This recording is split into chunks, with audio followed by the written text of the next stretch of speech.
विद्युत के सुचालक, कुचालक और हीन चालक के बारे में कि कौन सा धातु विद्युत का सुचालक है, कौन सा धातु विद्युत का कुचालक है और कौन सा धातु पदार्थ विद्युत का हीन चालक है, इसके बारे में आज हम लोग जानेंगे।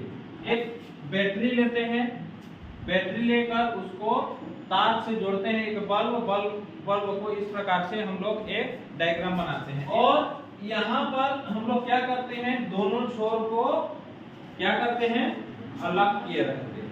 ठीक है, क्योंकि अगर हम लोग ये छोर को ये छोर से जोड़ देंगे तो यह क्या होगा, सर्किट क्या हो जाएगा, पूरा हो जाएगा। जब पूरा हो जाएगा तो क्या होगा, बल्ब जलने लगेगा, है ना। ये परिपथ जब पूरा हो जाएगा तो बल्ब जलने लगेगा। अब हम लोग इस परिपथ के आधार पर ये जानेंगे कि कौन सा धातु विद्युत का सुचालक है और कौन सा धातु विद्युत का कुचालक है। मान लीजिए यहाँ पर हम लोग एक लोहे का छड़ को एक दूसरे से जोड़ देंगे तो क्या हो जाएगा, बल्ब जलने लगेगा। इससे हम लोग ये जानेंगे कि लोहे का जो छड़ है वो क्या कहलाएगा, विद्युत का सुचालक कहलाएगा। इसी जगह में अगर हम लोग प्लास्टिक का कोई छड़ रख दें या कांच का छड़ रख दें तो क्या बल्ब जलेगा? नहीं जलेगा। क्यों नहीं जलेगा? क्योंकि वह प्लास्टिक और कांच विद्युत का क्या कहलाता है, विद्युत का कुचालक कहलाता है। ठीक है, इसको और अच्छे बेहतरीन तरीके से समझने के लिए आज हम लोगों ने एक टीएलएम का निर्माण किया है, टीएलएम बनाया है। आइए इसके जरिए हम लोग जानेंगे कि कौन सा धातु विद्युत का सुचालक है, कौन सा धातु विद्युत का कुचालक है, कौन सा हीन चालक है। ठीक है, इसके बारे में हम लोग अच्छे से जानेंगे, प्रयोग करके जानेंगे। इसमें जैसे हम लोग एक सर्किट बनाए गए हैं, यहाँ पर बैटरी है, एक बल्ब है और अच्छे से समझने के लिए इसमें एक बजर का भी उपयोग किए हैं। ये सर्किट को जब हम लोग ये दोनों छोर को एक दूसरे से मिला देते हैं तो क्या होता है, सर्किट पूरा हो जाता है। सर्किट पूरा हो जाने से क्या होता है, बल्ब और बजर जलने लगता है, बजने लगता है। आइए इसको और अच्छे से हम लोग देखते हैं कि कौन कौन सा इसमें जैसे हम लोग प्रयोग किए हैं। तांबे का तार, प्लास्टिक का चम्मच है, ये प्लास्टिक का उपयोग, ये लोहे का कील, एल्यूमिनियम का तार, पेंसिल, ग्रेफाइट को लिए हैं और लकड़ी लिए हैं।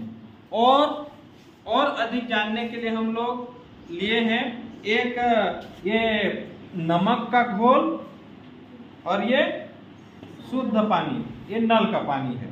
ठीक है, ये सब में हम लोग परीक्षण कर जानेंगे कि कौन कौन सा विद्युत का सुचालक है और कौन कौन सा विद्युत का कुचालक है।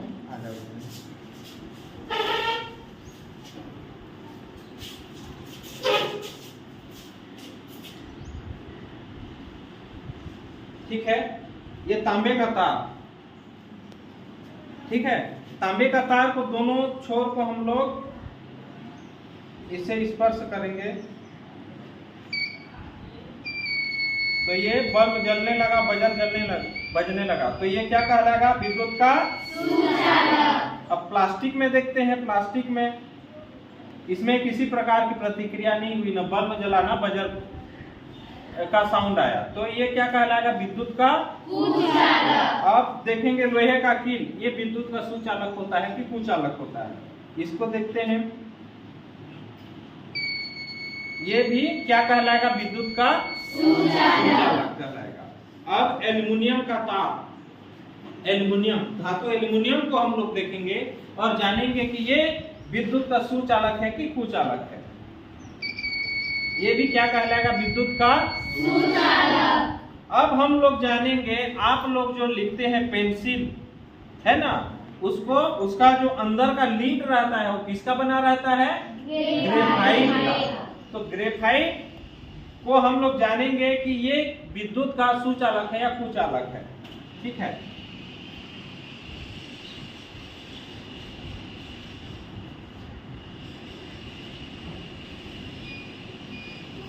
पूरी तरह से बजर नहीं बज पा रहा है लेकिन लाइट जल रहा है, अर्थात ये पेंसिल का लीड विद्युत का क्या कहलाएगा? हीन चालक। क्या कहलाएगा? हीन चालक। चालक कहलाएगा, क्योंकि पूरी तरह से इसमें विद्युत धारा प्रवाहित नहीं हो रहा है, इसलिए हम लोग उसको क्या कहेंगे? विद्युत का हीन चालक कहेंगे, है ना। एक लकड़ी हम लोग प्रयोग किए हैं, ये क्या कहलाएगा? कुचालक कहलाएगा, क्योंकि हम लोग का लाइट और बजर नहीं बज रहा है। और एक प्रयोग के लिए हम लोग आइए देखते हैं कि एक है नमक का घोल, एक है पानी। इसमें देखते हैं कि इसमें विद्युत का सुचालक है और कुचालक है। पानी को देखते हैं,